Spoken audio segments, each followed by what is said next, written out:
लेकिन ये साला कर क्या रहा है यहाँ पे? मामा आज मारो बर्थडे છે લ્યો ચોકલેટ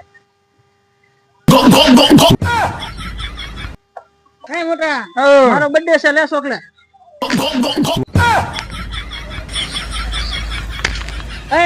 રમા કાકા મારો બર્થડે છે લ્યો ચોકલેટ લાવ લો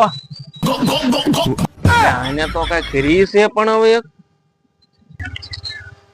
એટલે ઓલે તો કઈ કરી છે કાલે એટલે કાલે ચોકલેટ બતાવે આંગળા મોઢામાં ખાલી એમ કેમ કરે છે એ ખબર બર્થડે નું કે વાત સાચી હોય યાદ આવે ને એટલે હાથ આપણે ટીવી નાખો જો તું કા મોટા આય ભાઈ લાય ચોકલેટ ચોકલેટ હા તો પણ મંગલ ભાવાનયા